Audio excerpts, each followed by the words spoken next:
Aya, ndereye, nhaia, ndereye, nhaia.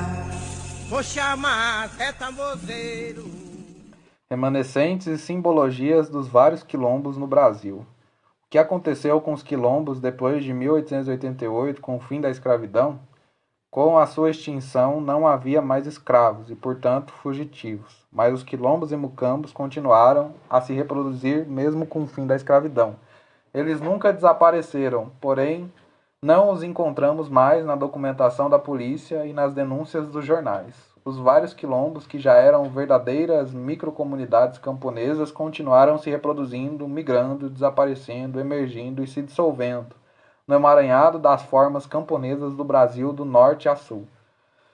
Há quem diga que parte da população de Canudos, um movimento milenarista da Bahia que foi destruído em 1897, era de fugitivos da escravidão e também de libertos do 13 de maio de 88. No século XX, os quilombos ficaram em parte invisíveis e em parte estigmatizados.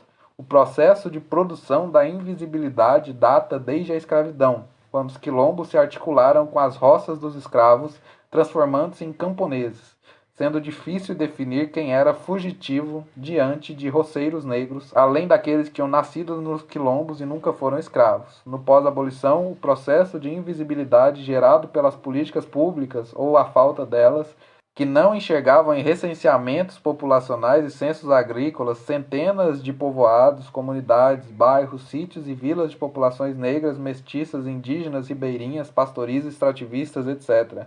Camponeses negros, parte dos quais quilombolas do passado, foram transformados em caboclos, caiçaras, pescadores e retirantes. Quase nunca pretos podiam ser pardos e mesmo brancos aos olhos dos recenseadores do IBGE, e pior, suas atividades econômicas não eram contempladas nos dados censitários, pois se articulavam entre agricultores familiares ou trabalhadores sazonais e extrativistas, quase tudo ignorado nos censos agropecuários republicanos. Constituíram uma ideologia do isolamento das comunidades rurais e com elas algumas identificadas como negras e descendentes de antigos escravos. Não é difícil imaginar como essas comunidades recriaram suas dimensões de suposta invisibilidade através de linguagens e culturas com festas que iam do jongo às congadas e outras manifestações de uma cultura rural de base étnica e familiar. O invisível passaria a ser isolado e depois estigmatizado. Populações negras rurais, isoladas pela falta de comunicação, transporte, educação, saúde, políticas públicas e outras formas de cidadania, foram estigmatizadas a ponto de seus moradores recusarem a denominação de quilombolas ou ex-escravos.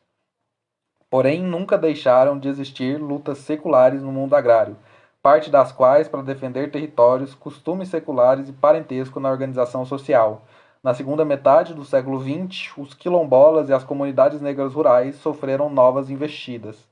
Setores agrários hegemônicos que defendem formas econômicas exclusivas de acesso à terra passaram a investir sistematicamente contra territórios seculares, manejo de recursos hídricos das populações rurais, indígenas, negras e ribeirinhas. Os quilombolas nunca desapareceram, pelo contrário, se disseminaram ainda mais. De fato, para as décadas seguintes da abolição, a movimentação de famílias negras e libertas e também quilombolas pode ter ajudado na emergência de centenas de comunidades negras rurais que encontramos no Brasil contemporâneo. A historiadora Ana Rios elaborou uma tipologia que, embora identificada com o Sudeste, bem pode nos ajudar a entender uma face das formações camponesas negras. Segundo ela, tais formações do pós-emancipação estavam representadas pelo campesinato itinerante, ou seja, as famílias de libertos organizadas num parentesco ampliado que vivenciaram processos de migração contínua em busca de terra e trabalho em várias áreas entre Minas Gerais, São Paulo, Rio de Janeiro e Espírito Santo. O deslocamento permanente foi traço marcante para várias famílias de libertos das primeiras décadas do século XX. Através de arranjos de moradia, trabalho e parceria, as primeiras gerações de libertos tentavam reconstruir territórios para si e suas famílias. Outra experiência foi aquela do pacto paternalista, no qual famílias de libertos permaneceram nas fazendas onde elas, seus pais e avós tinham sido escravos. agenciando as roças, autonomia e direitos costumeiros de uso da terra. Por fim, havia as terras de preto, que eram as parcelas de terras, muitas das quais individuais, doadas em testamentos para ex-escravos de suas famílias antes da abolição. No período da emancipação, eles mantinham tais direitos, o que gerou conflito com os descendentes de fazendeiros e as fronteiras econômicas abertas em determinadas regiões. Seria possível ampliar a explicação para outras partes do Brasil e, sobretudo, incluir a movimentação dos quilombos, suas aldeias camponesas e suas conexões mercantis na escravidão e no pós-abolição. Certamente, a proliferação de comunidades negras rurais e aquelas remanescentes de quilombo foram determinantes nesse processo. No Brasil dos últimos anos, o debate sobre a reforma agrária tem se articulado às temáticas da questão racial, em particular das comunidades negras rurais e remanescentes de quilombo. Com a visibilidade nacional, tem mobilizado a sociedade civil como movimentos sociais, intelectuais, universidades e, não menos frequente, partidos políticos e agenda dos governos federal, estadual e municipal. Eventos políticos e ou efemeridades comemorativas, como o centenário da abolição da escravidão, o aniversário de 300 anos da morte de Zumbi, líder do Quilombo Palmares, e mesmo a Conferência Mundial contra o Racismo, mobilizaram diversos setores sociais na reflexão e na intervenção política visando o combate das desigualdades raciais. Mas como os quilombos se tornaram símbolos étnicos para a militância negra na luta contra o racismo, ao longo do século XX, a despeito da existência de inúmeras comunidades remanescentes de quilombo no interior do Brasil, a maior parte das quais desconhecida, a ideia de quilombo passou a ser agenciada. A militância negra se apropriou do quilombo como representação política de luta contra a discriminação racial e a valorização da cultura negra. Nos anos 60 e principalmente nos anos 70, houve uma conexão da ideia de quilombo e a ideia de resistência contra a opressão. Nas interpretações e nos usos políticos, o quilombo podia ser tanto a resistência cultural como a resistência contra a ditadura. Antes mesmo havia o quilombismo de Abdias Nascimento, importante intelectual, uma perspectiva de ver o Brasil a partir do pan-africanismo. Outra face também politizada do quilombo nos anos 70 foi o Aquilombo, do expoente músico negro Candeia, escola de samba, Grêmio Recreativo Arte Negra Quilombo, criada como espaço de resistência à dominação branca no samba, representada pela televisão, grupos econômicos e políticos, bicheiros, empresários turísticos estatais, etc. Dela faziam parte os intelectuais negros importantes como Paulinho da Viola, Elton Medeiros, Ney Lopes, Luiz Carlos da Vila, entre outros. Por outro lado, Palmares, por exemplo, o maior símbolo da resistência negra no Brasil, foi descrito como uma sociedade permissiva a brancos e índios, desprovida, portanto, de intolerância racial. Enfim, o discurso sobre a identidade da população negra foi em parte construído tendo os quilombos como paradigma. Além da etnicidade, era um paradigma de cultura e de raça. A história dos quilombos, do passado e do presente, se transformou em bandeira de luta. Na década de 1980, com os debates da Constituinte e a efervescência política, foi criada a Fundação Palmares, em pleno período de redemocratização, no governo Sarney. Entidade pública vinculada ao Ministério da Cultura, a Fundação Palmares tinha como objetivo formular e implementar políticas públicas para potencializar a participação da população negra brasileira no processo de desenvolvimento a partir de sua história e cultura. Nesse processo, tornadas invisíveis por longo tempo, emergiram centenas de comunidades negras, em processos semelhantes à emergência das populações indígenas no Nordeste, onde se dizia ou se pensava não existir milhares de homens e mulheres em comunidades rurais, populações ribeirinhas, povos da floresta ou populações tradicionais passaram a reivindicar a terra, território e políticas públicas.